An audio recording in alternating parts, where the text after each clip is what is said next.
Hello बच्चों, let us read this question. This question says the ionic mobility of ions at infinite dilution is related to ionic conductance by. और हमारे options हैं. Option A lambda naught is equal to F into K. Option B lambda naught is equal to U plus U minus. Option C lambda naught F is equal to U plus U. Option D lambda naught is equal to F multiplied by you plus U minus. So इस question में हमसे पूछा गया है कि जो ionic mobility है ions के लिए एट इनफिनाइट डाइल्यूशन वो रिलेटेड होगी to ionic conductance by which of the given expression. So इस क्वेश्चन को सॉल्व करने के लिए हमें जो की कॉन्सेप्ट रिक्वायर्ड है वो है Kohlrausch law.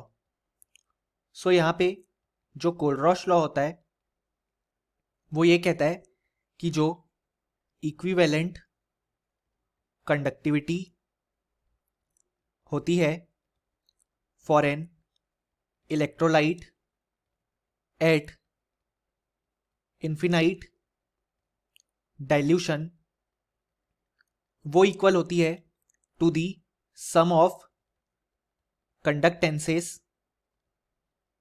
Of cations and anions. यानी कि इलेक्ट्रोलाइट के लिए जो इक्विवेलेंट कंडक्टिविटी होगी एट इनफिनाइट डाइल्यूशन वो इक्वल होती है to the sum of conductances of cations and anions. यानी कि हमें लिख सकते हैं कि लैम्डा नॉट यानी कि equivalent conductivity at infinite dilution is equal to lambda plus conductance of cation plus lambda minus conductance of anion. So यहाँ पे अब अगर हम आगे देखें तो हमें आयोनिक कंडक्टेंस और आयोनिक मोबिलिटी के बीच का रिलेशन पता होना चाहिए. सो जो रिलेशन आएगा आयोनिक कंडक्टेंस और आयोनिक मोबिलिटी के लिए वो होगा कि conductance of cation is equal to F multiplied by you plus.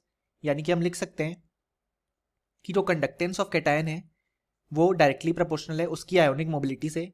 अब जब हम प्रोपोर्शनलिटी का साइन हटाएंगे तो हम इक्वल पुट करेंगे और एक कांस्टेंट एफ आ जाएगा. सिमिलरली जो लैम्डा माइनस होगी वो होगी equal to F multiplied by you minus. यानी कि जो लैम्डा माइनस है वो डायरेक्टली प्रोपोर्शनल है यू माइनस के. सो यहाँ पे अगर हम आयोनिक मोबिलिटी देखें तो वो रिप्रेजेंट कर रही है measure of substance tendency towards ionic conduction. यानी कि एक सब्सटेंस की टेंडेंसी फॉर आयोनिक कंडक्शन वो हम रिप्रेजेंट करते हैं थ्रू आयोनिक मोबिलिटी. यानी कि जिस आयन के लिए आयोनिक मोबिलिटी ज़्यादा होगी उसकी आयोनिक कंडक्शन के टूवर्ड्स टेंडेंसी भी ज़्यादा होगी. अब अगर हम कोलरॉश लॉ से जो हमने ये रिलेशन डिराइव किया उसमें लैम्डा प्लस और लैम्डा माइनस को रिप्लेस करें तो हम लिख सकते हैं lambda naught is equal to F multiplied by you plus F multiplied by you minus. यानी कि अगर हम एफ को कॉमन ले तो lambda naught is equal to F multiplied by you plus U minus आ जाएगा. अब अगर हम हमारे ऑप्शंस देखें तो हमारा ऑप्शन ए जो है वो इनकरेक्ट हो जाएगा. सिमिलरली ऑप्शन बी और ऑप्शन सी भी इनकरेक्ट हो जाएंगे क्योंकि वो हमारे डिजायर्ड रिलेशन से मैच नहीं करते जो कि हमने फाइनली डिराइव किया. और जो करेक्ट ऑप्शन हो जाएगा वो जाएगा ऑप्शन डी. और फाइनली हम ये बोल भी सकते हैं कि इस क्वेश्चन के लिए हमारे पास जो करेक्ट आंसर हो जाएगा वो हो जाएगा option D. Hope you understood it well. Best of luck.